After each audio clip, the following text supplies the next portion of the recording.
ఏర్పడినప్పటి నుంచి ఆడవారిపై దాడులు విపరీతంగా పెరిగాయన్నారు గురజాల మాజీ ఎమ్మెల్యే కాసు మహేష్ రెడ్డి. చంద్రబాబు సొంత నియోజకవర్గం కుప్పంలో శిరీషను చెట్టు కట్టేసి కొడితేనే అడిగే దిక్కులేదన్నారు. ఆడపిల్లలపై దాడులను అరికట్టలేని కూటమి ప్రభుత్వం ఉంటే ఎంత, పోతే ఎంత అని మండిపడ్డారు. రాష్ట్రంలో ఫ్యాక్షన్ రాజకీయం నడుస్తోందని విమర్శించారు.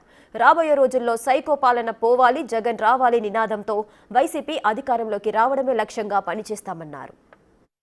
చంద్రబాబు నాయుడు గారి నాయకత్వంలో కూటమి ప్రభుత్వం ఏర్పడి నుంచి ఆంధ్ర రాష్ట్రంలో ఆడవారిపై దాడులు ఎంత విపరీతంగా పెరిగిపోయినాయో ఈరోజు ఆంధ్ర రాష్ట్ర ప్రజలే చూస్తున్నారు. కుప్పంలో ఆడపడుచు శిరీషాని చెట్టు కట్టేసి స్వయానా తెలుగుదేశం నాయకులు కొడితేనే దిక్కులేదు.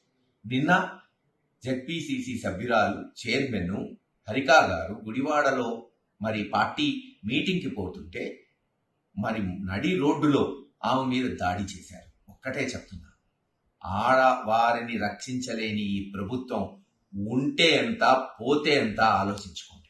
ఒక ఫ్రాక్షన్ నడిపినట్టు నడుస్తుంది ఈరోజు రాష్ట్రంలో రాజకీయం. వాళ్ళు ఇష్టం వచ్చినట్టు ఎవరి మీద పడితే వాళ్ళ మీద దాడులు చేయటం, కేసులు పెట్టడం, ఒక సాడిస్ట్ మెంటాలిటీ.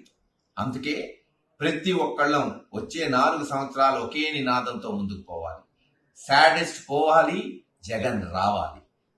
ఈ సాడిస్ట్ పోవాలి, జగన్ రావాలి అనే నిదానంతోనే మనం ముందుకు పోవాల్సిందిగా